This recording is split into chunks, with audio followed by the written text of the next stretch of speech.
Hi అండి. ఈరోజు egg fried rice restaurant స్టైల్లో ఎలా తయారు చేసుకోవాలో చూసుకుందాం. ఇది చాలా ఈజీగా సింపుల్గా తయారు చేసుకోవచ్చు. దీంతో పాటు నేను పొటాటో ఫ్రై కూడా చేశాను. ఇది కూడా ఎలా తయారు చేసుకోవాలో చూసుకుందాం. ముందుగా మనం రైస్ని శుభ్రంగా కడుక్కొని కొద్దిగా ఆయిల్ కొద్దిగా సాల్ట్ వేసుకొని ఇలా అన్నం వండుకున్నట్టు వండుకోవాలండి. నేను దీనికోసం బాస్మతి రైస్ తీసుకున్నాను. ఇది ముందుగా ఆయిల్ నూనె ఇలా ఉడకబెట్టుకున్న తర్వాత ఒక పొంగు వచ్చిన తర్వాత ఒక 20% వదిలేసి మిగతా 80% కుక్ అయ్యేంత వరకు మనం కుక్ చేసుకొని మనం అన్నం వార్చుకున్నట్టు గంజంతా ఇందులోంచి వార్చేసుకోవాలండి. చూడండి, ఇంకో ఇలా ఉడుకుతుంది కదా. ఇలా ఉడికినప్పుడు మనం దగ్గరుండి వండుకోవాలండి, లేదంటే మళ్ళీ మొత్తం రైస్ మెత్తగా అయిపోతుంది. ఇది చూసారుగా, ఇప్పుడు 70% అయిపోయిందండి. ఇంకొక 2 మినిట్స్ ఆగితే అయిపోతుంది. ఇదిగో చూడండి, ఇప్పుడు 2 మినిట్స్ అయింది. ఇప్పుడు చూద్దాం, అయిపోయిందండి.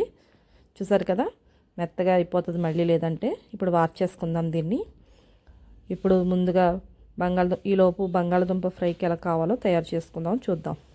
ముందుగా బంగాళదుంపల్ని శుభ్రంగా కడిగి ఇలా పొడవుగా కట్ చేసుకొని 2-3 సార్లు మంచినీటిలో శుభ్రంగా కడుక్కొని ఆ పిండి అంతా పోయేలాగా మనం కడుక్కొని పెట్టుకోవాలి. ఇలా క్యూబ్స్గా పొడవుగా కట్ చేసుకోండి. ఈ ఫ్రైకి ఇలాగే బాగుంటుంది. ఇప్పుడు ఒక గిన్నె తీసుకొని అందులో ఈ బంగాళదుంప ముక్కల్ని నీళ్ళు లేకుండా వాడ్చి ముక్కలన్నీ శుభ్రంగా పక్కకు తీసి పెట్టుకుందాం. వాటర్ లేకుండా చూసుకోండి, ఎందుకంటే వాటర్ ఉంటే మళ్ళీ వేస్ట్ అవుతుంది. సో ఇలా వేసుకున్న తర్వాత ఇప్పుడు ఇందులో కొద్దిగా సాల్టు, కొంచెం కారం, కొద్దిగా పసుపు కూడా వేసుకుందామండి. ఇప్పుడు కొద్దిగా పసుపు తక్కువ వేసుకోండి. 1 టీ స్పూన్ అల్లం వెల్లుల్లి పేస్ట్ కూడా వేసుకోండి. ఇప్పుడు ఇందులో బైండింగ్ కోసం మనం కార్న్ఫ్లోర్ అది వేసుకుందాం. ఒక 2 స్పూన్లు కార్న్ఫ్లోర్ వేసుకోండి. 2 స్పూన్లు కార్న్ఫ్లోర్, 1 స్పూన్ వరిపిండి వేసుకోండి. బియ్యం పిండి కరకరలాడుతూ ఉంటాయి, కొంచెం క్రిస్పీగా రావడం కోసం. తర్వాత కొద్దిగా బైండింగ్ కోసం శనగపిండి. ఇప్పుడు ఇందులోనే చిటికెడు ఫుడ్ కలర్ కూడా వేసుకోండి. ఈ ఫుడ్ కలర్ పూర్తిగా ఆప్షనల్ అండి, మీకు నచ్చితే వేసుకోండి, లేదంటే స్కిప్ చేసేయండి. కొద్దిగా గరం మసాలా కూడా వేసుకోండి. ఇప్పుడు ఇవన్నీ వేసుకున్న తర్వాత ఇప్పుడు ఇవన్నీ శుభ్రంగా మనం పైకి కిందకి కలుపుకుందామండి. గట్టిగా కలిపేయద్దు, స్లోగా అలా పైకి కిందకి అనుకుంటూ ఆ వాటర్ వేయకండి అసలు. ఆల్రెడీ మనం పొటాటోస్లో వాటర్ ఉంటుంది కదా, దాంతో మనకి ఇదంతా కలిసిపోతుంది, సరిపోతుంది. ఇలా మొత్తం ముక్కలన్నిటికి పట్టేలాగా ఆ పిండి పొడిగా లేకుండా మొత్తం తడిగా ఇలా అయ్యేలాగా మనం మొత్తం కలుపుకోవాలండి. చూసారు కదా, ఇలా మొత్తం కలుపుకున్న తర్వాత ఇలా ఉంటుంది. మనం ప్రతి ముక్కకి కూడా ఇలా మనం కలుపుకొని ఉంచుకోవాలి. ఇలా ముక్కకి మొత్తం పట్టాలండి మసాలా అంతాని. ఇప్పుడు ఇందులో మనం కొద్దిగా పచ్చిమిర్చి, కరివేపాకు కూడా వేసుకుందాము. ఇలా అయిన తర్వాత ఇప్పుడు ఇందులో పైన 4 పచ్చిమిర్చి పొడవుగా చీరుకొని కొద్దిగా కరివేపాకు వేసుకొని ఇవి ఇలా పక్కన పెట్టుకుందాం. ఇప్పుడు దీని డీప్ ఫ్రై కోసం ముందుగా గిన్నె పెట్టుకొని అందులో డీప్ ఫ్రైకి సరిపడా ఆయిల్ వేసుకోండి. ఈ ఆయిల్ వేడయ్యేలోపు మనం రైస్ చల్లారి పెట్టుకుందామండి. ఇందాక తీసిన రైసు ఇది ఇలా చూసారు కదా, ఇలా అయింది కదా, పొడిగా ఉంది కదా. దీన్ని ఇప్పుడు 2 ప్లేట్లలో తీసుకొని ఫ్యాన్ కింద మనం చల్లారి పెట్టుకుందాం. మొత్తం బిగుసుకుపోవాలండి రైసు, చల్లారిపోయి అప్పుడైతే ఫ్రైడ్ రైస్ బాగుంటుంది.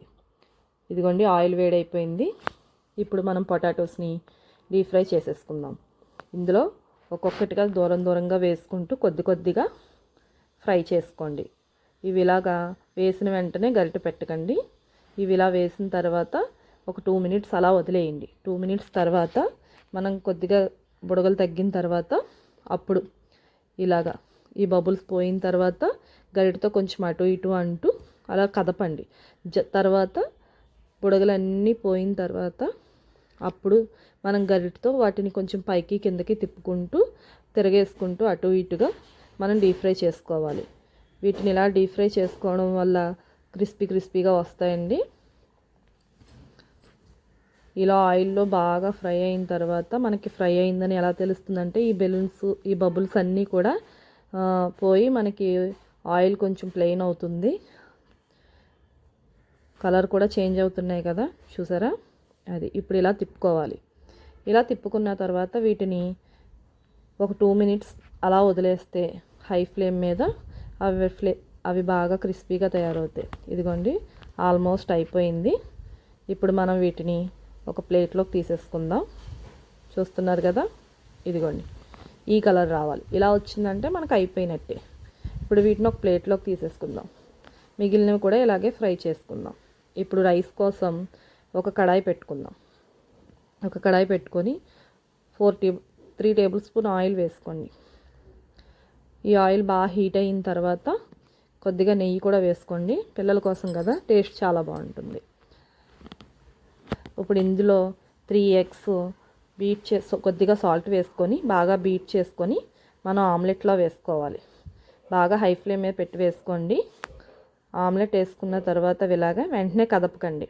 ఇది ఆమ్లెట్ బాగా వేడిగా అయిన తర్వాత మనం అలా వదిలేస్తే బాగా ముక్కలు కింద వస్తుంది. మనం ఎగ్ బుర్జీ చేసుకుంటాం కదా, సేమ్ అలాగే ఈ ఆమ్లెట్ కొంచెం వేగిన తర్వాత మనం గరిటతో పక్కకు తిప్పుకుంటూ ఉంటే అప్పుడు ఎగ్ బుర్జీ ఇలా వస్తుంది. చూసారు కదా, ఇలా ఎగ్ కొంచెం ఆమ్లెట్ అయిన తర్వాత ఇలా కొంచెం కదుపుకోండి. అప్పుడు ఆ మిగతా ఎగ్ అంతా కూడా అలా ప్యాన్లోకి సెపరేట్ అయ్యి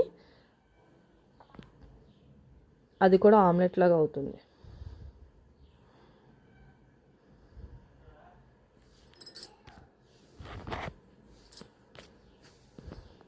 ఇప్పుడు దీన్ని ఆమ్లెట్ని మనం తిరగేసుకొని ముక్కలుగా ఎగ్ బుర్జీ టైప్లో స్మాష్ చేసుకుందాం. ఇలా చిన్నగా గరిటెతోటే స్లోగా చేసుకోండి. ఎక్కువ వేగన అవసరం లేదండి ఆమ్లెట్, జస్ట్ ఇలా అయితే సరిపోతుంది. ఇలా ముక్కలుగా చేసుకోండి. కొంచెం పెద్ద ముక్కలుగానే ఉంచుకోండి, మనకు బాగుంటుంది. ఇందులోకి మనం ముందుగా తరిగి పెట్టుకున్న క్యారెట్, నేను ఒక 3-4 క్యారెట్లు తీసుకున్నాను. ఒక పెద్ద క్యాప్సికమ్, ఒక క్యాబేజ్, ఇవి ముందే కడిగి ముక్కలు కోసి పెట్టుకున్నాను. ఈ 3 కూడా మనకి ఇంకా వీటితో పాటు మీరు ఉంటే ఉల్లికాళ్ళు, బీన్స్ కూడా వేసుకోండి. నా దగ్గర లేవు, నా దగ్గర ఈ 3 ఉన్నాయి. సో నేను ఈ 3తోటే చేస్తున్నాను. ఇవన్నీ ఇలా ముక్కలుగా తరిగి పెట్టుకున్న తర్వాత ఇప్పుడు ఈ ఎగ్ ఇలా అయిపోయింది కదండి, చూడండి అది అయిపోయి వచ్చిందండి. ఎగ్ సరిపోతుంది, ఇలా ఫ్రై అయితే సరిపోతుంది. ఇప్పుడు ఇందులో మనం ఈ వెజిటబుల్స్ అన్నీ కూడా ఒక్కొక్కటి వేసేసుకుందాం. ఇది ఇలా కుక్ అయిన తర్వాత వెజిటబుల్స్ వేసుకోవాలండి. క్యారెట్,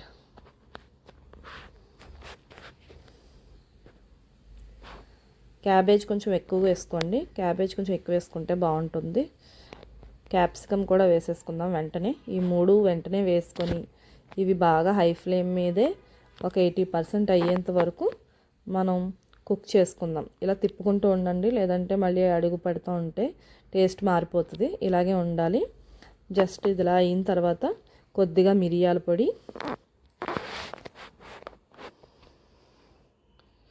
కొద్దిగా సాల్ట్, రెస్టారెంట్ స్టైల్ రావడం కోసం షుగర్, ఇది వేసిన తర్వాతే మనకి ఒరిజినల్ రెస్టారెంట్ టేస్ట్ వస్తుందండి. ఈ 3 వేసిన తర్వాత కొంతసేపు ఇలాగ తిప్పేసి ఒక 5 మినిట్స్ అలా వదిలేయండి. మీరు మధ్య మధ్యలో కలుపుకుంటూ ఉండండి. ఇవి ఒక 80% కుక్ అయ్యే వరకు మనం అలా ఫ్రై చేసుకుంటూ ఉండాలి. చూసారు కదా, ఆల్మోస్ట్ ఇవి కుక్ అయిపోయినాయండి, సరిపోతుంది. మరీ బాగా కుక్ అవ్వాల్సిన అవసరం లేదు. ఒక 80% ఇలా కుక్ అయితే ఇప్పుడు మనం ఇందులోని రైస్ వేసేసుకుందాం. రైస్ని చల్లారబెట్టుకున్నాం కదా, ఇదిగోండి ఇలా పొడి ఆడుతూ వచ్చింది, ఆయిల్ వేసాం కదా దానివల్ల. ఇప్పుడు దీని రైస్ అంతటిని చల్లగా అయిపోయింది. ఇప్పుడు దీన్ని పైన లేయర్లాగా పైన అలా వేసేసుకుందాం. మొత్తం రైస్ అంతా వేయలేదండి, నేను 2 ప్లేట్స్లోకి తీసాను కదా, 1 ప్లేట్ రైస్లోకి ఇదంతా చేశాను.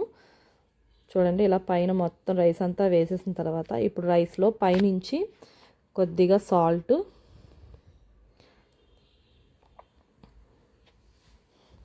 కొద్దిగా షుగర్, కొంచెం మిరియాల పొడి, ఆల్రెడీ మనం అందులో వేసాం కదండి, అందుకే నేను కొంచెం వేసాను. మీరు టేస్ట్ చూసి సాల్ట్ అడ్జస్ట్ చేసుకోండి. ఇవి వేసిన తర్వాత రైస్ని మధ్యలోంచి కాకుండా గరిటె పక్క నుంచి పెట్టుకుంటూ ఇలా పైకి కిందకి తిప్పుకోండి. ఈ రైస్ ఆ ఎగ్ మిక్సర్ అంతా మిక్స్ చేయాలా మిక్స్ చేసుకోండి. ఇలా మిక్స్ అయిన తర్వాత మనకు ఆయిల్ సరిపోతుందో లేదో చూసుకొని, ఒకవేళ ఆయిల్ సరిపోలేదు అంటే పైనుంచి ఇప్పుడే ఈ టైంలోనే కొద్దిగా ఆయిల్ కూడా వేసుకోండి. వేసుకొని ఇదంతా హై ఫ్లేమ్ మీద ఈ రైస్ వేసిన తర్వాత ఒక 2 మినిట్స్ ఇలా ఫ్రై చేస్తే సరిపోతుంది. నాకు కొంచెం ఆయిల్ తక్కువైందండి, అందుకే కొద్దిగా 2 స్పూన్స్ ఆయిల్స్ వేసుకున్నాను. ఈ ఆయిల్ వేసిన తర్వాత ఇలా 2 మినిట్స్ ఫ్రై చేసుకోవాలి. గరిటె ఎప్పుడు కూడా పక్క నుంచి పెట్టి తిప్పుకోండి. ఇదిగోండి చూసారుగా, ఈ టైంలో ఇంకా స్టవ్ ఆఫ్ చేసేసుకుందాం. ఇప్పుడు ఇందులో కొంచెం పైన ఒక టేబుల్ స్పూన్ నెయ్యి వేసుకుంటాను.